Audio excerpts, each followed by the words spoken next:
Paulo, tudo bem, galera? Eu sou Alex Bagé e estou passando aqui para nossa resenha sobre futebol e eu quero falar hoje sobre categorias de base, porque tudo isso que está acontecendo na pandemia, né, a gente fica pensando qual vai ser a saída para os clubes a partir de agora. As propostas daqui a pouco não serão tão vantajosas.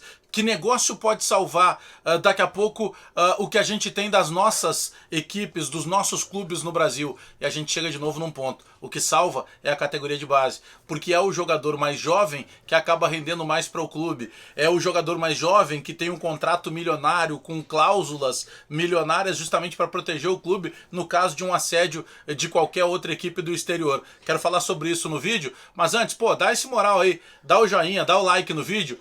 Isso é muito importante para seguir a nossa resenha. Te inscreve no canal, passamos dos 5.000 inscritos. Vamos dobrar isso aí, só não vamos estipular a meta, né? Mas vamos passar, já que a gente passou agora dos 5.000.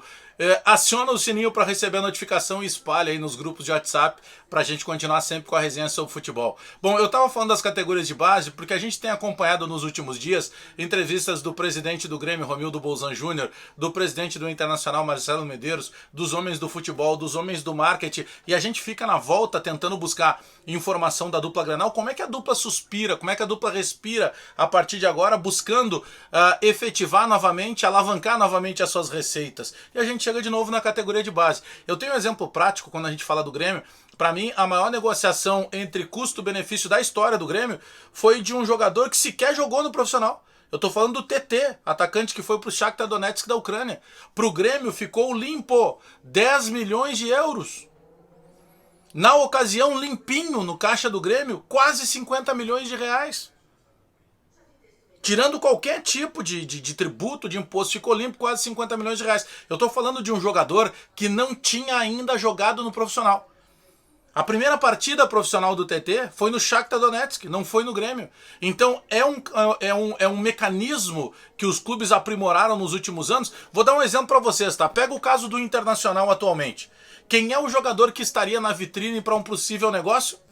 Bruno Fux, zagueiro, jovem, passagem de seleção brasileira de base e vindo das categorias criado dentro do clube. É o caso do Grêmio. A gente pega aí a última grande venda do Grêmio.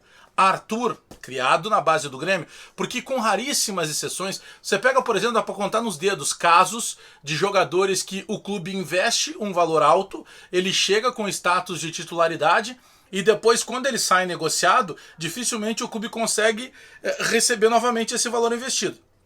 Eu vou citar um exemplo prático do Grêmio. Miller Bolanhos, jogador badalado, que eu considerei, esse é o jogador que vai chegar e vai arrebentar no Grêmio.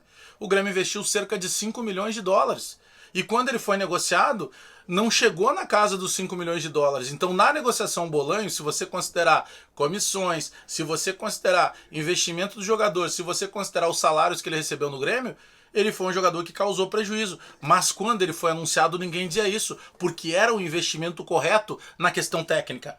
É disso que eu tô falando. A categoria de base, toda vez que algum jogador renova, agora outro dia o Grêmio renovou com o Meia Rildo, até 2023, que é um jogador fantástico, fez uma baita Copa São Paulo, é desses que tem que subir, porque tem muita bola para gastar no Grêmio. Aliás, o Renato deve agora, na volta dessa pandemia, efetivamente retomando o futebol, promover para o grupo principal, né, do profissional, não só o Rildo, mas também o atacante Elias e o volante...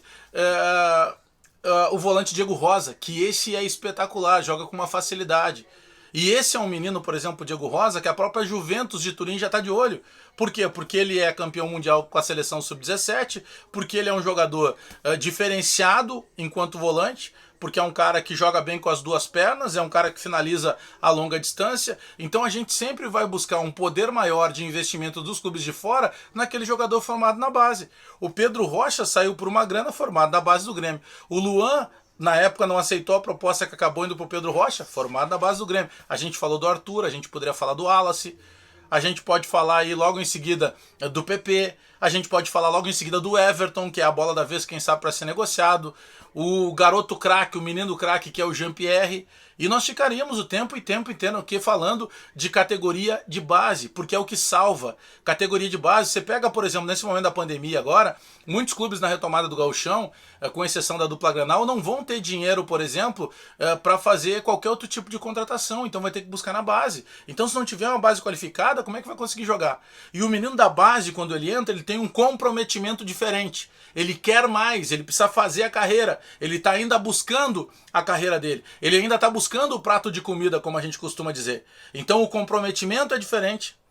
Ele ganha menos em relação... Você pega qualquer contratação que chega aí, o cara não precisa jogar muito, ele vem ganhando 150, 200 mil reais. Você não começa pagando, por exemplo, um Jean-Pierre, isso logo que ele surge. Depois, claro que você leva porque demonstra qualidade. Mas a capacidade técnica, o comprometimento dos meninos da categoria de base é o diferencial que eu considero que a partir de agora terá que salvar os clubes. Eu já considero isso há muito tempo. Porque toda vez que teve problema, teve que ter, o time está quase caindo, busca onde a salvação? Busca na categoria de base. Afasta um jogador, dificilmente tu afasta alguém da base. Geralmente tu afasta o medalhão que chegou aqui e não quis nada com nada. Aí vai o quê? Vai lá buscar a base para salvar. Eu lembro de uma reviravolta que teve do Santos lá em 2002, último campeonato que ainda não era de pontos corridos, o Santos campeão brasileiro foi salvo pela categoria de base. O time lá do Robinho e do Diego. Então tinha alguns mais veteranos, mas o fruto principal daquele time era Diego e Robinho, e eram categorias de base. Então a gente pode pegar vários exemplos. O Palmeiras, que tanto e tanto contratou nos últimos anos, qual foi a última venda efetiva e que deu lucro real para o Palmeiras? Categoria de base, com Gabriel Jesus, se eu não me engano, lá no final de 2016. Então a salvação de tudo é a base. O Flamengo, que montou esse super time, vai ver lá, o Flamengo vendeu o Vinícius Júnior, o Flamengo vendeu o Lucas Paquetá, o Flamengo vendeu o Léo Duarte, o Flamengo vendeu o Felipe Viseu. Rapidinho a gente contou 4 negócios de categoria de base, que deixam uma margem muito maior, porque o clube tem um percentual muito maior, justamente dos jogadores criados na base. Então eu acompanho de muito perto, e vivo elogiando aí principalmente a remodelação que teve na base recente do Internacional, essa remodelação já de alguns anos da base do Grêmio, e outro dia até aqui no canal a gente entrevistou o Francesco Barleta, que é o coordenador geral da base do Grêmio, porque é uma fábrica interminável de talentos, e mais, né, a gente fala dos talentos, mas tem a questão comercial, esses talentos que ajudam muito, agregam muito no aspecto técnico dentro do seu clube, dentro do teu time, ele acaba agregando demais também no aspecto financeiro, quando ele acaba sendo negociado, e geralmente ele acaba sendo negociado para grandes clubes do futebol europeu. Então, mais do que nunca, como diria aquele apresentador, eu acredito que com essa pandemia que a gente está enfrentando, zera a página, a gente vai para uma página 2, tudo vai ter que ser revisto, é o momento da readaptação de todos os departamentos da sociedade, não só brasileira, mas do mundo, e o futebol não pode ficar fora disso. E o futebol vai acabar agregando, vai acabar auxiliando os clubes, categoria de base. Vai olhar quanto é que são as multas de rescisão desses garotos que assinam as renovações. Elas são milionárias, justamente para proteger os clubes, e eu tô vendo que aí justamente seja a salvação pós-pandemia, será novamente categoria de base. Valeu, galera, continuamos com a resenha. Deixa o teu recado aí, eu quero bater um papo contigo. Deixa o recado, dá o like aí, deixa a mensagem, dá o like no vídeo, né? Dá o joinha aí para dar aquele moral. Te inscreve no canal, espalha nos grupos de WhatsApp e aperta o sininho aí para receber a notificação.